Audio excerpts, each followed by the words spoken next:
Hey everyone, my name is Karina and I'm going to be teaching you how to do a camel today, along with a few different drills to target your abdominal muscles for a more juicy and fluid undulation and body roll. Enjoy!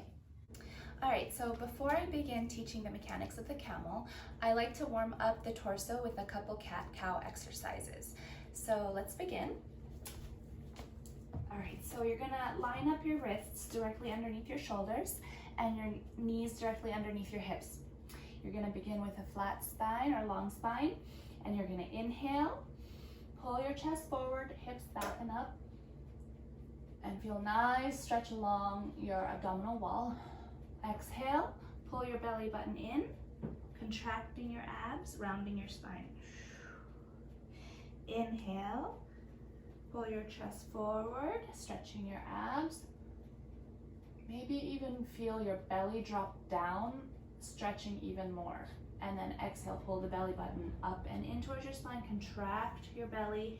Exhale, inhale, stretch. Puff up that stomach, exhale, round, pull everything in. One more time, inhale, pull forward, stretching the abs. Exhale, round. Inhale, come back to neutral, and exhale, seated. Another really good exercise to warm up the spine and the abdominal wall for camels are just roll down and roll up. So I like to begin with my feet hip distance apart, and my spine is in neutral, and I first tuck my chin, drop my chest. Notice how my abdominal walls are working, so I'm contracting my upper abs, then my middle abs, my belly button pulls in, lower abs as I slowly roll down. Softly bend the knees to protect the lower back, and come all the way down till you can lay your chest on your thighs. And then you're gonna pull in your lower abs, as you roll up. Pull in your belly button, upper abs, right underneath the breastbone, keeping the chin tucked, rolling up one vertebrae at a time, all the way up to stand. All right, so now that we're all warmed up, let's talk about what is a camel. A camel is a body roll or undulation, and it has two directions. You can either go from up to down or down to up. The camel in general is the foundation for doing a belly roll, because it's by practicing your camels that you activate your abdominal muscles and learn to isolate them one by one in order to do the belly roll. Let's practice a couple drills. One of my favorite drills for the camel involves isolating the chest from the pelvis. Okay, so let's begin. We're gonna stand at a 45-degree angle, so you're kind of facing the corner from the front, and you're just gonna have your hands on your hips for now. And you're gonna practice by lifting your chest up and down, up and down.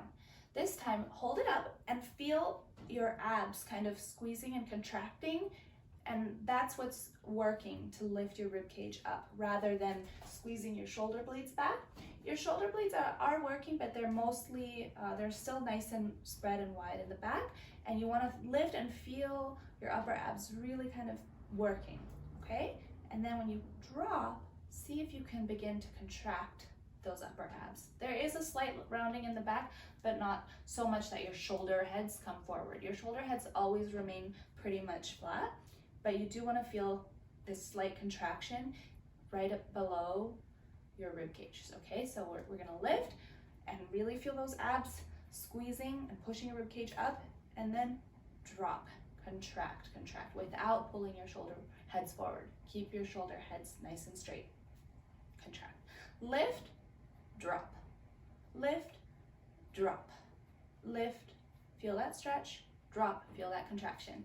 Okay, now let's move down to the pelvis.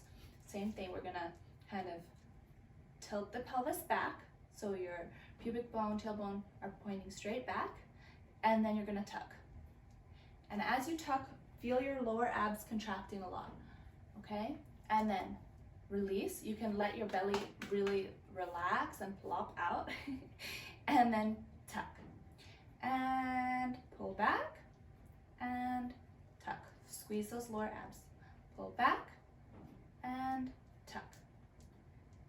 back, belly's forward, and tuck.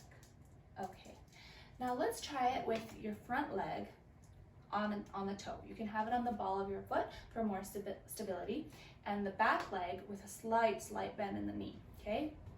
So here we go, we lift, and we drop. Lift, drop. Out, in, out, in. Lift, drop, out, in. Lift, drop, out, in. Lift, drop, out, in.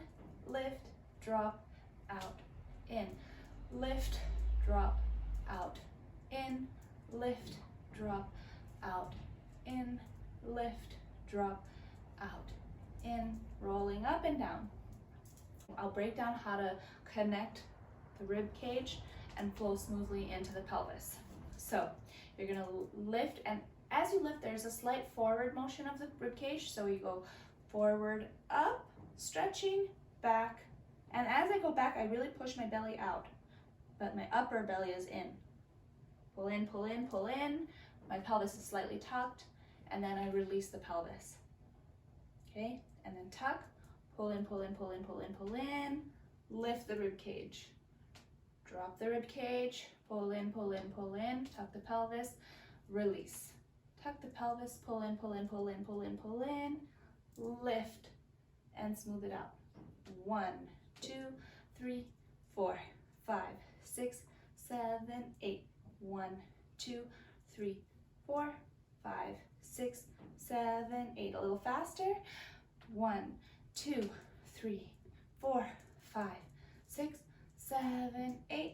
2, 2, 3, 4, 5, 6, 7, 8. So there you have it. That's my little tutorial for how to do a camel. So to recap, we have the cat-cow exercises to warm up the spine and belly. Then we have the roll down, roll up again to further find the articulation between each vertebrae from the lower abs to the upper abs. And then we have our isolation exercise with the lift, drop, and pelvis tuck and release. And then we have the camel or undulation itself, practicing from up to down and down to up at an angle. Whenever you perform, always be mindful of how it looks to the audience, right? In general, you want to perform at an angle to the corner so that you can see the full articulation of the movement, versus if you're facing the front, you might not be able to see as much. Thank you so much for watching, and I'll see you next time.